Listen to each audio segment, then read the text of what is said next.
Nouvel épisode d'Inside. Ce n'est pas que pour toi et ce n'est pas juste pour embellir la chaîne YouTube. Non, c'est pour les autres. Alors va sur YouTube, tu tapes Inside Pascal, tu prends le lien et tu le partages à un maximum de personnes et également sur les réseaux sociaux. Au travers d'Inside, je suis sûr que Dieu va toucher des cœurs et changer des vies. Ciao!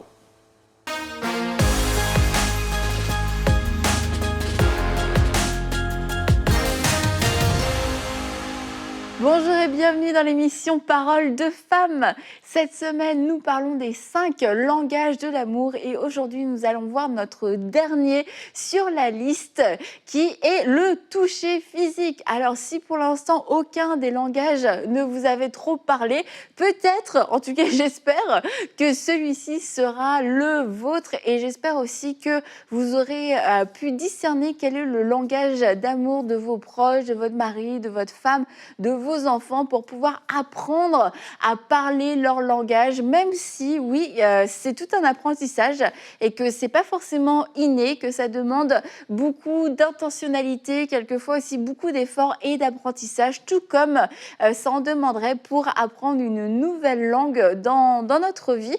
Mais je crois que ça va faire toute la différence. Et quand on parle des langages de l'amour, forcément, nous parlons des 5 langages.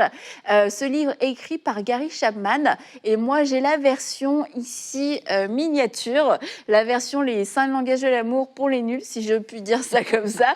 C'est vraiment la version résumée. Il faut à peine 1 heure pour lire ce petit livre. Donc je vous encourage à pouvoir soit prendre celui-ci ou encore mieux la plus grande version qui s'affiche à l'écran, le livre au complet où les langages sont plus expliqués, les dialectes et les sous-langages aussi pour mieux comprendre chaque langage de l'amour. Mais ma petite version peut être très utile et peut être aussi un bon mémo pour pouvoir le garder sous la main, y revenir régulièrement pour se rappeler c'est quoi déjà ce langage de l'amour, parce que peut-être que notre femme, notre mari évolue aussi et qu'on a besoin d'apprendre un nouveau langage au cours de la vie, au cours des années, parce que la vie est palpitante, n'est-ce pas?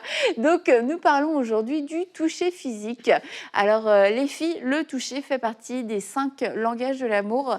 Quand une personne c'est son langage d'amour, c'est que le toucher, le geste va être beaucoup plus fort, va avoir beaucoup plus d'impact que des mots. La manière dont on va entendre le « je t'aime », ce ne sera pas à travers des mots, parce que peut-être que les mots vont partir, on ne l'aura pas entendu, mais par contre, une étreinte, un câlin, vraiment là, on va se sentir aimé, on sent que notre réservoir se remplit. Et la chose dans le langage, un peu comme dans tous, mais quand même dans celui-là particulièrement, c'est que le toucher physique, c'est 2 personnes. C'est pas que de la sexualité, on va parler de la sexualité aussi, mais le toucher physique, c'est pas que la sexualité, mais c'est que ça demande un consentement des 2 personnes, des 2 parties. Et ça, je veux vraiment commencer en disant ça. Même si vous savez que votre langage de l'amour, c'est le toucher physique, vous ne pouvez pas imposer ce langage à l'autre, imposer des câlins, même imposer des caresses, des touchers, parce que ça peut être agressant, ça peut être désagréable. Donc c'est sûr qu'il y a un toucher physique qui peut être plus superficiel, une petite tape dans le dos, etc. Mais encore là, on doit pouvoir respecter les autres et puis savoir évaluer le degré d'intimité qu'on a avec les personnes. Quand on parle de toucher physique, on va avoir des dimensions de toucher différentes selon les personnes. Entre l'inconnu à qui on peut peut-être une petite tape dans le dos, et puis c'est ça. Et un mari ou une femme, c'est sûr, ça va jusqu'à l'acte sexuel, l'acte le plus intime qu'il puisse y avoir entre 2 personnes. Mais donc, il y a tout un registre et c'est important de pouvoir apprendre à naviguer si on apprend le langage de l'autre, mais si c'est votre langage, à pouvoir aussi apprendre à respecter les limites de l'autre, parce que ça peut devenir inapproprié, exactement. Ouais, parce qu'il y a quand même des touchés, comme tu dis, appropriés. Il y en a ça peut même devenir de l'humiliation pour certaines personnes. Hein. Tu l'as touché sans faire exprès, mais la personne se sent humiliée. Mais pourquoi il m'a touché ici et tout? Surtout qu'on est dans un contexte aujourd'hui où bon, il y a des relations entre des sexes opposés, ben, il faut faire attention. Et même avec les mêmes sexes aujourd'hui, il faut faire attention. Donc avant, là où c'était plus facile que, OK, on est peut-être deux sœurs, on va se faire une petite tape et tout, ça passe, il n'y a pas de problème. Aujourd'hui, on n'est plus dans les mêmes réalités. Donc vraiment, il y a un toucher approprié et il y a un toucher qui n'est pas approprié. Et c'est pour ça que c'est important, comme tu dis, Annabelle, de vraiment savoir c'est quoi la limite de l'autre, en fait, et de respecter cette limite-là et aussi de comprendre qu'on ne touche pas les gens n'importe comment et encore moins n'importe où et de faire attention avec ces limites-là. C'est tellement... en fait, on peut vite se retrouver dans des difficultés en utilisant ce langage qu'est le toucher. Tout comme ça peut aussi être super parce que ça renforce quand même le côté affectif. Il faut dire que sur le plan de l'affect, je trouve que c'est l'un des langages qui parle très fort, mais il faut faire attention à ne pas dévier, tout simplement. C'est vrai que c'est quand même assez délicat, je trouve, comme langage de l'amour, parce qu'il faut justement être très sensible, comme tu dis, à tout ça. Parce qu'en même temps, le contact humain, ben, c'est super important. Enfin, il y a tellement d'amour qui se transmet au travers du contact. Je pense même au bébé, dès qu'on accouche, on le pose sur nous, pour le pot à pot, tout ça. Enfin, il se passe énormément de choses. Et en même temps, voilà, être sage aussi. Ça donne beaucoup de sagesse, je pense, parce que effectivement, il ne faut pas aller dans la bulle ou dans le, comment dire, ou dépasser peut-être des limites pour certains. Peut-être juste une tape sur l'épaule à quelqu'un, il va se sentir vraiment envahi. Et en même temps, peut-être que certains vont avoir besoin de cette petite touche sur l'épaule ou tape dans le dos qui va vraiment lui procurer peut-être un encouragement ou l'amour de Dieu ou je sais pas quoi, quelque chose que seule cette personne pourra savoir. Et c'est important, voilà, quand même d'être très sensible et de prier pour ce discernement-là parce que on peut pas, c'est quand même délicat comme langage. On va commencer peut-être avec les enfants dans le cadre de la famille. Il y a des milieux familiaux où la démonstration physique, l'affection physique est très limitée. On peut prendre un enfant dans les bras, peut-être qu'il va être bébé, mais plus l'enfant va grandir et que ça ne devient pas un besoin pour nourrir ou pour porter, plus le contact physique va s'espacer parce que c'est plus un besoin pour l'enfant c'est un besoin pour se développer, mais en tout cas, on estime que l'enfant peut se débrouiller. Donc, on tenait la main peut-être au début plus par mesure de sécurité, mais une fois que l'enfant n'a plus besoin de cette mesure de sécurité, on va plus donner la main. On prend plus l'enfant dans ses bras parce qu'on n'a plus besoin de le porter. Il marche, donc plus besoin de le porter. Mais en fait, il y a des enfants, c'est vraiment leur besoin, c'est leur langage de l'amour, c'est le toucher. Ils ont besoin d'être pris dans les bras, ils ont besoin de câlins. Ils ont besoin, pas d'une petite âme, mais vraiment, ils ont besoin de la part de leurs parents de ressentir cette chaleur parce que c'est ce qui va les rassurer. C'est là où ils vont se sentir aimés et ça va remplir leur réservoir, ça va les apaiser. C'est des enfants, du coup, après, ils seront totalement, comme on avait parlé d'un moment de qualité, après, ils ont eu leur câlin, ils ont leur réservoir plein, ils vont vaquer à leurs occupations. Mais quelquefois, il y a des enfants qui sont comme un peu, on va dire, un peu pot de colle. Mais ils sont tout le temps là en train ils sont là derrière toi, ils te suivent, mais ils disent pas vraiment ce qu'ils veulent. Et puis quelquefois, c'est comme, mais qu'est-ce qu'il veut? Il est toujours en train de me suivre. Mais en fait, quelquefois, c'est juste une demande qui n'est pas exprimée pour que l'enfant a juste besoin de ce câlin, besoin de ce contact physique. Et après, il va pouvoir aller jouer. Après, il va pouvoir aussi peut-être aller à l'école de façon plus sereine parce que son réservoir sera plein et il sera dans meilleures conditions à tous les niveaux pour pouvoir, plein de confiance, pour pouvoir aller dans des milieux plus inconnus avec des personnes avec qui il n'aura pas ce contact physique. Et du coup, ça crée quelque chose de bon, ça crée un lien. Et ce lien, si vos enfants ont ce langage de l'amour, c'est important de le maintenir. Et je veux dire, peu importe leur âge et peu importe aussi la culture. Oui, parce que c'est aussi très culturel, au final, ces choses-là, parce que moi, quand je venais du Cameroun, moi, j'avais pas la conscience de plusieurs choses. par exemple, se prendre la main au Cameroun et en Occident, ça ne signifie pas du tout la même chose. Là où là-bas, en parfait inconnu, vous pouvez vous tenir la main, vous marcher. Et puis, mais j'ai découvert en fait que non, mais ça ne se passe pas comme ça. Non. Dans d'autres contextes, ça veut dire que vous êtes super proches et tout. Et moi, au début, mais j'avais eu un choc culturel, si on peut appeler ça comme ça. Donc, le toucher, parfois, ça dépend aussi de là où on vient. Donc, il faut faire attention avec ça. Et sinon, en parlant de ce que tu dis par rapport aux enfants, Annabelle, effectivement, c'est vrai que la culture ne doit pas être un frein pour développer les besoins de cet enfant-là, en fait, dont si le toucher fait partie de son langage d'amour, la culture ne doit pas être un frein parce que souvent, justement, par désir de trop respecter les parents, il y a une distance qui peut s'installer entre les parents et les enfants dans certaines cultures, au point où le toucher est quasi absent parce que ton père, c'est pas ton ami et tout. Et du coup, vous vous retrouvez vraiment distant. Et un enfant qui est dans ce genre de contexte familial, mais si lui, son langage de l'amour, c'est le toucher, mais sans le savoir, les parents sont en train de le priver de quelque chose d'important pour sa vie. On a mis une règle au-dessus, finalement, de l'amour qui devait se manifester. Et ça aussi, ça peut être dangereux pour ces enfants-là. Donc, on le disait aussi hier, c'est important de ne pas mettre juste des règles, des choses comme ça, mais de voir vraiment dans ce foyer, dans cette maison, qu'est-ce qui compte le plus pour cette personne, pour l'autre personne, et essayer d'appliquer ces choses pour que ça donne un tout harmonieux et pour que ces enfants puissent justement bien se développer.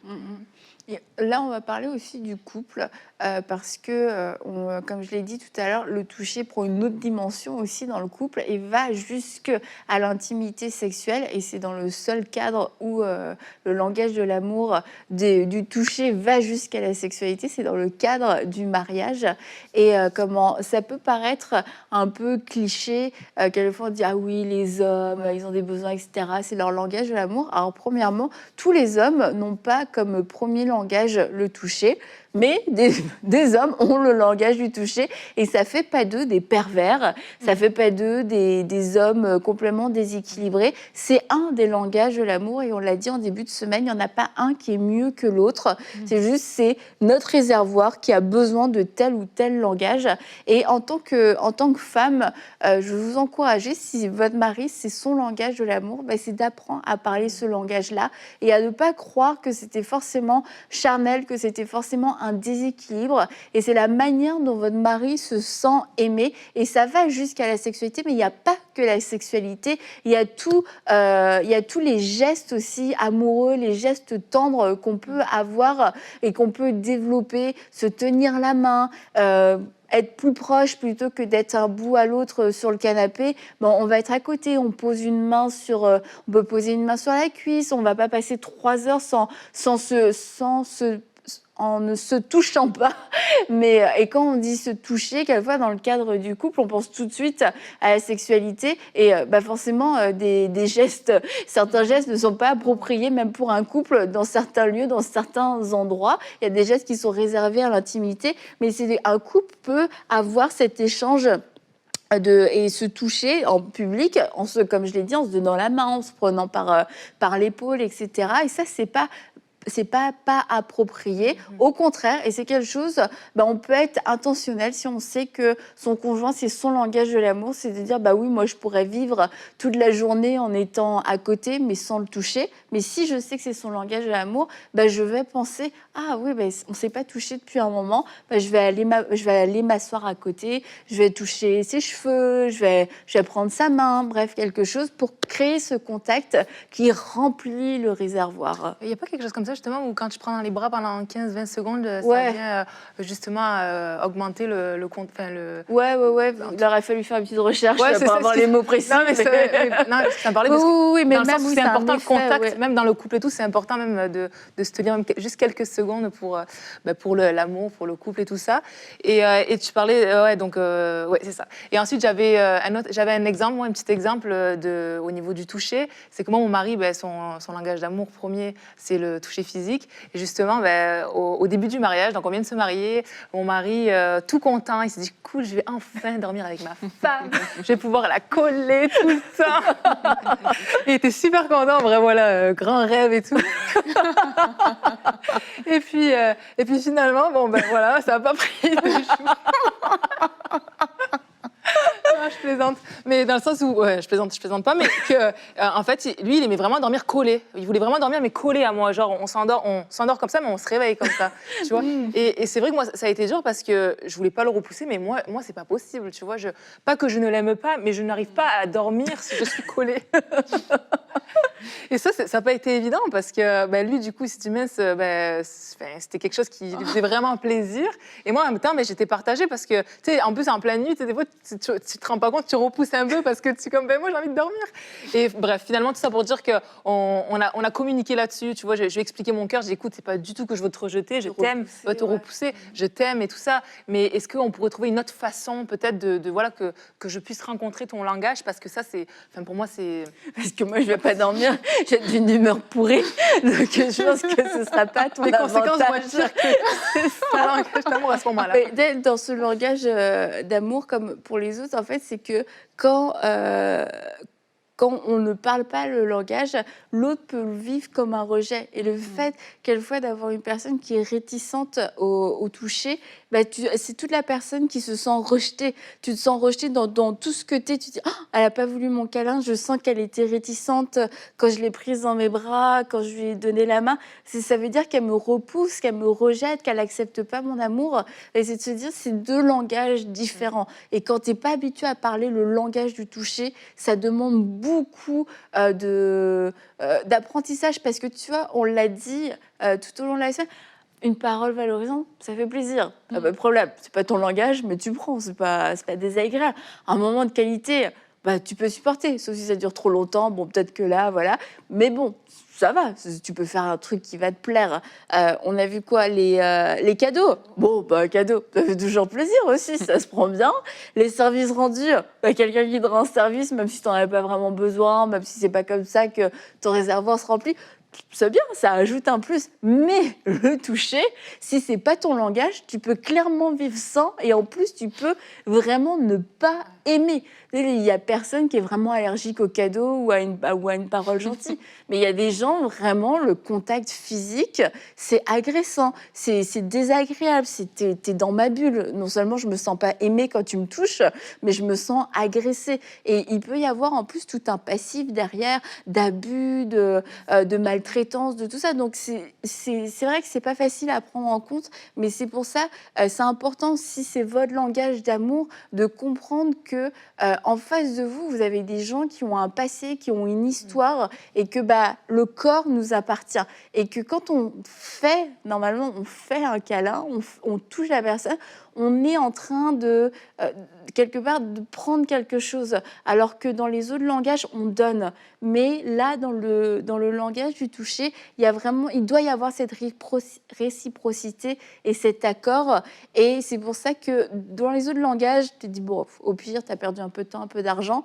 Mais là, tu peux, ça te demande vraiment, il faut être prêt à communiquer et prêt à comprendre les limites de l'autre. Et puis quand l'autre personne, dans un couple notamment, c'est son langage de l'amour, c'est peut-être, mon réservoir a un problème. Et si je ne parle pas ce langage de l'amour, mais qu'en plus j'ai une aversion pour ce langage, c'est peut-être parce qu'il y a quelque chose en moi qui me fait peur, il y a quelque chose qui m'a blessée, qui fait que je n'aime pas qu'on me touche.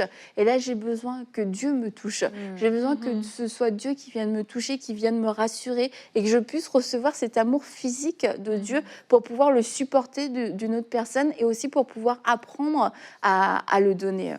Bon, pour le couple, je ne sais pas, mais par rapport à ce que tu disais, moi, je pense que le toucher, c'est l'une des choses qu'il faut vraiment apprendre parce que ça nécessite, comme tu dis, plus de c'est pas pareil que les autres, on va dire ça comme ça. Et il faut vraiment se mettre dans une attitude où on apprend. On apprend pour les personnes peut-être qui qui parlent ce langage-là. Et on apprend aussi, si on est des personnes qui avons ce langage-là, apprendre à respecter certaines distances que certaines personnes vont t'imposer et tout, sans que ça ne te blesse forcément. Et aussi, toi, apprendre à donner un minimum. Là, je parle pas dans le cadre d'un couple, hein, je parle de façon générale. Si en face de toi, tu as quelqu'un, par exemple, qui a ce langage du toucher, mais tu dois apprendre à lui donner un minimum, en fait, si ça fait pas du tout partie de tes langages. Et ça, je pense que ça s'apprend, parce que si ça peut changer la vie de quelqu'un, ça vaut la peine de faire cette petite tape, ça vaut la peine de faire ce petit toucher et tout. Mais c'est à nous d'apprendre quelque part à ce que le toucher, la tape ne soit pas interprété, le toucher ne devienne pas une caresse, ou bien c'est subtil, en fait, mais c'est à nous d'apprendre que, OK, voici comment je peux me comporter avec cette personne. Si je fais ça, je reste dans les limites de la décence. La personne ne va pas croire que, voilà, peut-être cette personne est déjà amoureuse de moi ou bien... Et ça s'apprend, en fait. Et c'est à nous de poser ces limites-là. Et même aussi, je pense que la façon dont on vient vers quelqu'un, du genre, si tu viens et tu touches quelqu'un, mais les paroles aussi qui accompagnent ce toucher sont importantes, tu vois. C'est pas juste on touche, on dit rien. Là, c'est bizarre, tu vois. Il y a des paroles qui doivent venir avec ça. Eh bien, comment tu vas et tout, c'est différent de, je sais pas, de ça va. C'est différent. Et je pense que dans l'apprentissage, il y a aussi tout ça qui rentre en compte. En fait, si je touche quelqu'un, quelle est la parole appropriée qui rentre avec ça pour que la personne ne se sente pas comme soit accaparée, absorbée, pour que la personne sente que non, je ne veux pas forcément entrer dans ta bulle, mais vraiment, c'est une tape amicale, c'est quelque chose de chouette. Ça, je pense que ça s'apprend et il faut l'apprendre. C'est important. Puis, et je pense aussi qu'il y a des choses un peu logiques, mais qu'on peut aussi répéter pour éviter toute ambiguïté. Par exemple, moi, je n'irai pas prendre dans les bras un homme, tu vois, je n'irai pas, à moins que vraiment le Saint-Esprit me le dise, mais je veux dire, c'est dans ma nature, je vais aller vers une femme, puis mon mari va aller vers un homme. Puis je pense que c'est des petites choses aussi qui peuvent nous éviter à nous mettre dans des situations un petit peu bizarres, ambiguës, parce que même si ça part d'une bonne intention, puis que tu n'as pas forcément une pensée malsaine, ou voilà, c'est quand même, ça peut vraiment vite paraître ambigu. Donc je pense qu'il y a des petites choses comme ça déjà qu'on peut s'éviter avec ce genre d'attitude. Une femme va vers une femme, un homme va vers un homme. Bon, là je parle hors famille, hein, je parle vraiment dans le contexte social. Ouais, mais tu vois, c'est trop drôle. En Europe, les gens sont très forts sur la bise. Et en Amérique du Nord, c'est plus les hugs. Et selon d'où tu viens, la bise, ça peut sembler hyper personnel parce que c'est sur ton visage, c'est proche de ta bouche. Il y a un vrai contact physique. Surtout, il y a des gens qui font des vrais bisous. Ouais. C'est pas genre la petite bise, c'est vraiment des bisous. Et puis... Mais moi, ayant grandi en Europe, quand je suis, avant d'arriver ici au Canada, les gens qui faisaient des accolades, je trouvais ça, mais là, je me disais, mais là, c'est too much, franchement. Là, c'est trop bizarre. Puis, c'est vrai qu'à force d'être ici, l'accolade devient plus naturelle que de faire la bise. Et quand je rentre quelquefois en France, je peux avoir l'accolade facile. Et puis, tu te retrouves avec des gens qui sont là, qu'est-ce qu'elle fait? Pourquoi elle fait ça? Qu'est-ce qui lui prend? Et tu peux évoluer aussi en fonction de l'endroit où tu es, mais c'est encore une fois de rester sensible à la personne que tu as en face de toi et de ne pas être une gênance pour elle et de ne pas t'imposer parce que tu sens qu'à la fois les gens se raidissent et tu te dis mince, je voulais pas la mettre mal à l'aise, mais t'es parti dans ton élan. De ne pas juger aussi ces personnes-là parce que quelqu'un qui a un mouvement de recul, quand tu viens vers elle, c'est facile de dire, mais cette personne se prend pour qui? On veut juste lui dire bonjour. Et puis, c'est facile de se positionner comme ça. Mais c'est de ne pas juger aussi ces personnes-là et juste d'accepter que cette personne peut avoir ce mouvement de recul parce qu'elle n'est peut-être pas habituée, parce qu'elle vient d'un endroit différent, parce que le toucher, ça ne fait pas partie de ses langages de l'amour favori. C'est à nous aussi, nous, surtout en tant qu'enfants de Dieu, de montrer cet exemple-là et de pouvoir expliquer aux autres que non, mais si ça se trouve, elle, peut-être tu aurais pu la saluer différemment. Par exemple, tu aurais pu lui tendre la main. Je ne sais pas, mais... Surtout en période Covid, ça n'a pas aidé. Tu ne sais plus ce que tu dois faire. Sûr, donc, on peut poser la question. Tu fais quoi? Tu fais la bise, les câlins, le coude, le poing, rien. Rien, il n'y a pas de problème, je respecte. Et ça va éviter les ambiguïtés. Mais parce que chaque fois, avec des gens, c'est clair, c'est hyper gênant. Tu as le droit à toute la panoplie. Et là, ça se termine en truc le plus gênant possible de la planète. Donc vraiment, juste posons-nous la question. Ça va nous éviter bien des situations gênantes. Mais bon, le langage de l'amour, du toucher, c'est plus que les salutations. C'est vraiment aussi avec les gens proches, comme on le disait. Donc c'est d'apprendre à parler ce langage, pouvoir trouver une harmonie. Et si c'est dans le couple, de pouvoir trouver cette harmonie, prendre de bonnes habitudes, créer des points de contact. Si vous voulez pas vous endormir collé, mais vous endormir en vous donnant la main, en prenant cette habitude. Comment est-ce qu'on peut être connecté physiquement sans pour autant faire l'amour 24/24, mais comment est-ce qu'on peut créer ces points de contact au fur et à mesure de la journée? Comment est-ce que je peux m'assurer que son réservoir soit rempli?